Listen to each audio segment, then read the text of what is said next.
Assalamualaikum warahmatullahi wabarakatuh. Good day, everyone. I hope that you are always doing well as usual at your own home. Today we would like to continue our discussion in the field of second language acquisition.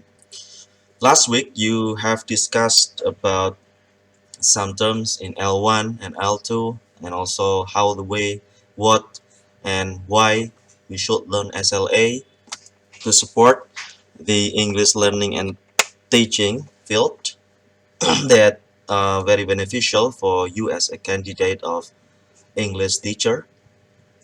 Today, the topic is the scope of SLA studies. Jadi kita akan membahas tentang cakupan-cakupan kajian yang akan kita bahas, aspek-aspek apa saja yang akan menjadi bahan kajian kita di semester ini. Karena SLA is very broad subject, is very broad course to be studied, ya.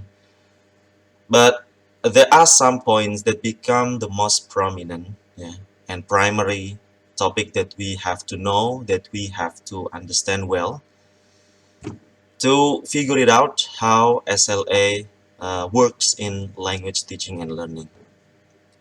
Jadi akan ada beberapa aspek yang menjadi prioritas dalam kajian SLA kita di semester ini, because this course is like the introductory course of second language acquisition. So you will learn the basic, the foundation, as well as the primary terms of SLA studies. Sebelum saya lanjutkan, I will give you a preview of how the examples of L2 implementation or application in real life. Ketika kalian baca, when you were still a very young child, you began acquiring at least one language. You began acquiring at least one language when you a very young child. What linguists call you or call it's your L1? Probably without thinking much about it and with very little conscious effort of awareness, because you learn, for example, Japanese. There is no effort in learning Japanese because you listen to that language all the time. You try to imitate, mencoba meniru, mencoba mengucapkan bahasa tersebut karena setiap hari, setiap saat kalian dengar those languages, in Japanese and Indonesian, without thinking much about it. Jadi kalian nggak berpikir banyak karena itu terjadi secara natural. Since that time, you may have acquired an additional language, your L2, possibly also in the natural course of having the language used around you. Bisa jadi karena L1 kan termasuk second language juga, meskipun foreign language juga L2 ya. Jadi second language itu juga termasuk L2 yang mungkin kalian dengar di sekeliling kalian. Misalkan kalau di kita kan because English is a foreign language, jadi mungkin ini berbeda dengan apa yang dimaksud di sini. Jadi mungkin bisa jadi konteksnya di Singapore, when like Malay child grow up in Singapore, I think they will speak or they will imitate Malay language at the time because their parents use it every time, all the time. But when they or all the children in Singapore or Malaysia, they were going out and then listen to their surroundings, they speaks English, for example, so it calls their second language. And then, but more likely with the same conscious effort needed to acquire other domains of knowledge in the process of becoming an educated individual. Jadi selain L1, L2 ini juga bisa terjadi secara natural. As long as you get an exposure, kalian dapat paparan, kalian mengalami sendiri penggunaan bahasa tersebut di sekeliling kalian.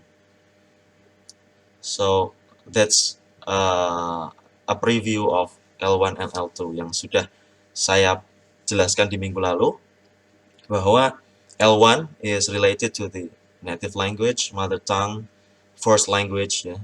But L2 it refers to the second, third, fourth, fifth, and so on, or the foreign language. It called L2 as well. Jadi itu sekedar preview dari minggu lalu yang banyak kita bahas tentang L1 dan L2. Kemudian ada beberapa hal yang akan kita bahas, yang tadi introduction, kemudian SLA scope, L2 function, and L1 versus L2. Nggak kelihatan ya? So how you differentiate L1 between L2. SLA scope is very broad as what I have said, ya, because it include interdisciplinary study, karena itu melibatkan banyak cabang ilmu. And the L2 function is the distinction of the use and goal of L2 learning.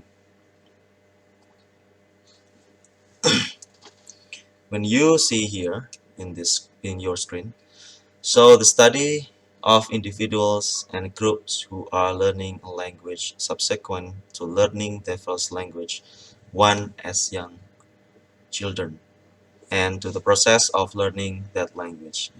The second language acquisition also is the process of learning language after your, or additional language after your first language. Jadi poinnya di additional language-nya ini, ya.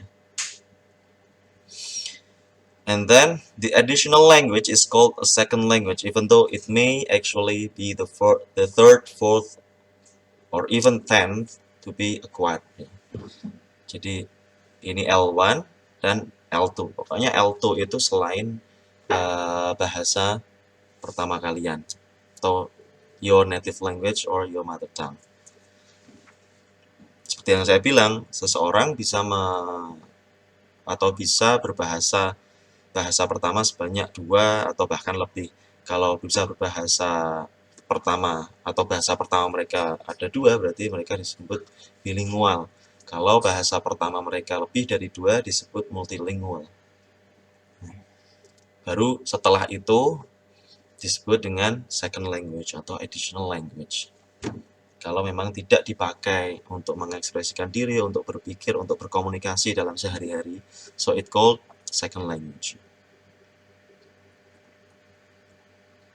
So in trying to understand the process of second language acquisition, we are seeking to answer 3 basic questions. Jadi dalam SLA ada 3 pertanyaan pertama yang menjadi dasar apa saja yang harus kalian ketahui dan kalian pelajari. First, what exactly does the L2 learner come to know?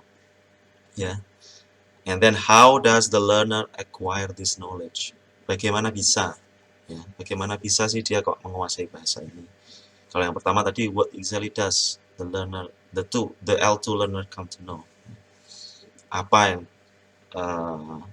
harus diketahui oleh pembelajar atau L2 learner ini untuk menguasai bahasa tersebut?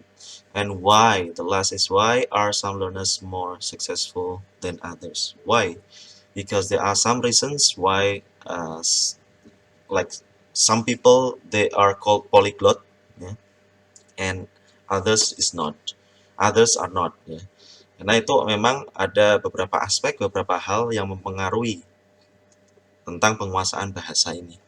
Ada yang cuman bisa satu bahasa atau monolingual. Most of the English native speakers they are monolingual. They only speak one language. It's only English, that's all.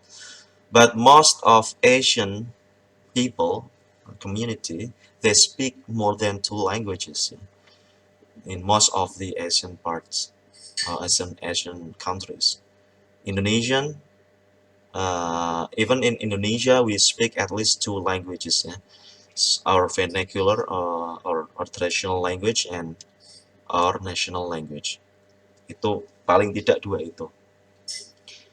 Bahkan di beberapa negara lainnya, they are multilingual. They speak more than 2 languages. They speak 3 or 4 languages as their daily communication tools. Ya. Nah, itu juga ada pengaruhnya antara monolingual, bilingual, kemudian multilingual in learning, in achieving something, it influence something on that process. Itu juga mempengaruhi proses-proses kognitif seseorang. Then SLA, second language acquisition, has developed from multidisciplinary approach. Jadi SLA ini dikembangkan dari berbagai macam atau lintas disiplin, ya, melalui berbagai macam pendekatan lintas disiplin. Secara garis besar ada 4 multidisciplinary approach that we use to learn SLA, second language acquisition. First, linguist, di bidang linguistik. It emphasizes the characteristics of the difference and similarities in the languages that are being learned. Jadi ahli linguistik, ya, seorang ahli linguistik akan membahas SLA dan lebih menekankan pada karakteristik-karakteristik dari perbedaan maupun persamaan antar bahasa-bahasa yang dipelajari antara L1 dan L2. Is there any similarities in their grammatical patterns atau differences in their phonological rules atau apa? Nah, itu ahli linguistik fokusnya ke sana. Kemudian kalau kita berbicara dari perspektif ahli psychology atau psychologist and psycholinguistics, ya, atau psycholinguist, ahli psikolinguistik, it emphasizes the mental or cognitive process involved in acquisition and the representation of language in the brain. Jadi kalau berbicara dari perspektif psikolog atau seorang psikolinguistik, pasti akan membahas SLA dari sisi kecerdasan kognitif, ya, atau proses mental dan kognitif yang terjadi di dalam otak kita yang terjadi saat proses akuisisi bahasa atau language acquisition dan language learning. Kemudian ketika bicara di aspek sosiolinguistik oleh ahli sosiolinguis, pasti akan menekankan pada variability in learner linguistics performance. Jadi keberagaman dari linguistic performance. Masih ingat ya, there is a difference between linguistic performance and linguistic competence. Ya. Linguistic performance it includes pragmatics and sociolinguistic as well. Jadi kalau kita berbicara SLA menurut kacamata ahli sosiolinguistik, pasti akan menekankan pada keberagaman linguistic performance dari orang yang belajar bahasa tersebut, and extend the scope of study to communicative competence, dan mengembangkan ranah dari linguistic competence atau performance tersebut ke communicative competence. Kemudian ketika berbicara dari aspek sosial psikologi, menurut ahli social psychologist, SLA is group-related phenomena such as identity and social motivation and the interactional and larger social context of learning. Jadi ketika kita berbicara SLA dari kacamata seorang sosial psikolog, itu akan dilihat sebagai sebuah fenomena kelompok yang saling berhubungan, ya, antara identitas seseorang, kemudian dengan motivasi sosial, motivasi eksternal, ya kan? Kemudian interaksi-interaksi sosial yang terjadi saat proses pembelajaran atau saat proses pemahaman penguasaan dari bahasa tersebut atau L2 itu seperti apa. Nah, SLA itu dibangun dari berbagai macam kacamata perspektif ini. Masing-masing mempunyai scope atau mempunyai wilayah yang berbeda-beda. Nah, nanti dari masing-masing perspektif ini akan kita bahas satu persatu di pertemuan-pertemuan selanjutnya di mata kuliah SLA ini. Sehingga kalian paham kira-kira dari kacamata linguistik yang dibahas oleh SLA itu apa. Dari kacamata psikologi atau psikolinguistik itu yang dibahas apa. Kemudian dari kacamata sosiolinguistik, ya, social culture, SLA itu yang dibahas apa. Dari social psychology yang dibahas apa. Itu akan berbeda-beda karena nantinya dari semua perspektif ini akan kalian butuhkan ketika kalian melihat sebuah fenomena secara lebih holistik ya, secara lebih holistik, secara keseluruhan, sehingga memudahkan kalian untuk menjustifikasi pertanyaan dan menjawab pertanyaan-pertanyaan tadi ya. Kembali lagi ke pertanyaan-pertanyaan ini. What exactly does the L2 learner come to know? How they learn, ya, how they acquire the L2. Kemudian why, kenapa sebagian itu lebih bisa berbahasa banyak ya, atau menguasai L2 lebih banyak. Kenapa yang lainnya tidak bisa sebaik yang orang tersebut? Karena memang aspeknya berbeda-beda. Bisa jadi contohnya ketika nanti berbicara tentang social psychologist, motivasi, dari segi motivasi saja misalkan sudah berbeda. Motivasi antara si A dan si B ini pasti akan berbeda. Kemudian pengaruh lingkungan, interaksi dengan orang sekitarnya, tiap individu mempunyai perbedaan masing-masing, ya kan? Karena ketika kita belajar atau menguasai L2, masing-masing mempunyai lingkungan, motivasi, atau mungkin kemampuan kognitif yang berbeda. Maka dari itu, penting untuk kalian tahu aspek-aspek atau perspektif ini dalam kajian SLA. Oke, nanti garis besarnya akan dikelompokkan menjadi 3 different perspectives ya. Linguistic, psychological, and social. So you will learn those 3 different perspective. Di awal akan secara garis besar nantinya, kemudian di pertemuan-pertemuan akhir akan lebih detail dan akan saya pilih topik yang linguistik yang mana, yang psikologi yang mana, yang social yang mana. Kemudian distinction of L2 function. Jadi ketika kita berbicara L2 atau second language itu mempunyai fungsi yang berbeda-beda tergantung dari kebutuhan, tergantung dari lingkungan dari seorang L2 learners atau orang yang belajar L2 tersebut atau yang dalam proses menguasai L2 tersebut. Yang pertama second language. Of course, second language, the learners atau L2 learners speak their native language in most of their basic needs or in their daily basis ya, dalam kehidupan sehari-hari. But they have to and they push to use this language, the L2 language, as a formal, as an official, as a national language in their environment, for example. So mereka akan dapat paparan lebih banyak karena bahasa-bahasa tersebut wajib dipakai di kondisi-kondisi formal, bahasa-bahasa resmi, di kondisi di acara-acara resmi, mungkin di kantor kenegaraan dan lain sebagainya. Sehingga mau tidak mau they have to learn that. Itu fungsi yang pertama. Fungsi yang kedua, as a foreign language. Tidak ada kebutuhan yang mendesak untuk L2 learners ini belajar bahasa kedua tersebut. Karena apa? Karena mungkin dia hanya butuh saat they travel abroad, they travel overseas, or for like intercultural communication, untuk komunikasi lintas budaya, atau mungkin ketika pergian ke luar negeri dan sebagainya. That's why we call it foreign language. Atau hanya untuk bisnis, for example. So it's not our daily need. Ya.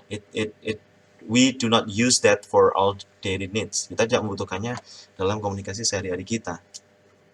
Kemudian yang ketiga, library language. So you use, for example ya, L2-nya itu English. You use English only as a library language. So you learn how to read fast, how to read effectively, efficiently, and to write that. So you do not need to use it as a communicative tools, ya, or as a communication tool. So that's why we call it library language function. Jadi yang paling diutamakan adalah bagaimana kalian memahami tulisan di L2 tersebut secara akademis, kemudian menuliskannya, ya, sehingga ini disebut fungsinya sebagai library language. Kemudian yang terakhir, auxiliary language for specific purposes. Jadi bahasa tambahan for specific purposes. Kalau kalian pernah dengar ada English for academic purposes, for example. Jadi itu dipakai dalam kesempatan atau hal-hal khusus dan hanya fokus ke sana. Kalau English as academic atau English for academic purposes, berarti kan vocabulary yang dipakai, kemudian phrase, sentences, and also grammatical rules yang diajarkan itu harus sesuai dengan fungsinya atau tujuannya. Auxiliary language atau specific purpose, English for specific purposes. Ada misalkan English for Islamic studies, berarti vocabulary yang dipakai hanya khusus untuk itu, atau English for hotel and tourism. Nah, itu lebih spesifik. Itu auxiliary languages for specific purposes. Okay, it's already 20 minutes. Go fast. Nah, ini perbedaannya L2 versus L1. Ini term yang dipakai ini correlated ya. L1 ya first language, native language, kemudian primary language and mother tongue. Kalau L2 yang selalu saya ulang-ulang ya, jadi jangan terjebak dengan angka L1, L2 berarti ya bahasa kedua yang dipelajari. No, L1 itu bisa first language, yang mana first language kalian itu bisa 2, 3 or more. It depends on your environment. And then the L2, kalau L2-nya itu tidak selalu, bisa jadi second, third, fourth, fifth, or even foreign language. Kalau foreign language kan tadi kembali kepada fungsinya. Untuk apa second language ini? L2 functionnya untuk apa? Ini kan beda-beda. Second language, foreign language, bla bla bla. Nah ini, tadi kan sudah menjawab what and how. Bagaimana untuk menjawabnya ya? Harus tahu, mempelajari perspektif dan aspeknya. Kemudian why some L2 learners are more successful than others. Ini juga kembali lagi. Kalau misalkan bicara linguis, bisa saja kajiannya tentang ternyata grammatical pattern antara L2 dan L1-nya ini sangat berbeda jauh, sangat jomplang, sehingga tidak mudah untuk dipelajari, for example. Atau mungkin misalkan menurut psychologist atau psycholinguistic atau in the field of psycholinguist, mereka akan bilang bahwa bahasa dari L2 ini mempunyai tingkat penyerapan bahasa yang berbeda dari masing-masing individu, atau kalau bisa dibilang kecerdasan linguistik itu ada, dan itu menurut perspektif psikologis atau psycholinguistic itu dibahas di SLA. Jadi kemampuan seseorang atau bakat orang untuk mempelajari bahasa itu berbeda-beda. Ada yang bisa jadi polyglot, ada yang cuma bisa satu bahasa, ada yang cuma bisa 2 bahasa, dan seterusnya. Itu dipelajari di psycholinguist. Kemudian kalau sociolinguist bisa saja bilang faktornya kenapa kok L2 learners yang ini lebih sukses daripada yang lainnya, karena lingkungan yang mempengaruhi, baik itu dari faktor ekonomi, sosial, politik, budaya, itu berbeda dengan L2 learners lainnya. Ya, misalkan contohnya lah Indonesia dan Malaysia. Kenapa kok di Malaysia bahasa Inggrisnya cenderung lebih baik dibandingkan di Indonesia? Ya karena di sana dipakai sebagai bahasa resmi, bahasa official, kemudian formal language. Jadi ketika kalian ngomongin bisnis, ketika kalian ngomongin tentang berbau ekonomi dan seterusnya, itu menggunakan bahasa Inggris. Sedangkan di Indonesia, no, we do not use English as we only use English as a foreign language. That's why it influence how we learn that, ya. How far we success to learn that. Seberapa jauh kita bisa sukses dalam pelajaran itu juga berpengaruh. Itu menurut sosiolinguis. Ketika bicara dari perspektif social psychologist, itu juga akan berbeda lagi, karena nantinya dilihat dulu attitude atau mungkin sikap dari L2 learners ini kepada bahasa tersebut itu seperti apa. Apakah positif, apakah negatif, itu berbeda-beda. Nah, ini dari macam-macam perspektif ini saling berkaitan, karena itu akan membentuk sebuah gambar yang integrated ya, holistik, sehingga kajian tentang SLA itu will be very interdisciplinary. Jadi nantinya kalau misalkan kalian mau bikin skripsi pun bisa, mau ambil SLA dari perspektif linguistik, SLA dari perspektif psikolinguistik, atau sociolinguist, atau social psychologist, itu bisa, dan masing-masing saling berkaitan meskipun skopnya berbeda-beda. Tapi itu it's it's within the boundary of SLA studies. Itu di dalam kajian dari second language acquisition.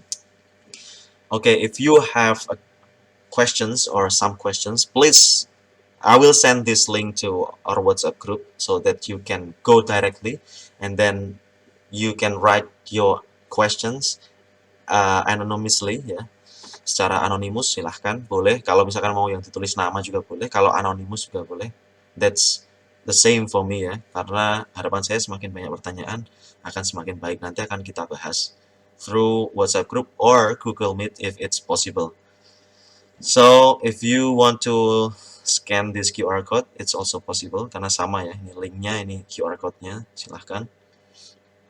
So SLA is a very intriguing study because it's very wide, it's very broad ya. Thank you so much for your attention. Thank you for your participation. It's already 25 minutes, so it's too long, a bit too long ya. And this, I have put your learning contract as well as the RPS in your virtual classroom so that you can get the book references that we use throughout this semester on that RPS. Silakan di-download di vClass. Okay, I think that's all for me. Let's discuss and let's continue to learn after you watch this video. Thank you. That's all for me. Wassalamualaikum warahmatullahi wabarakatuh.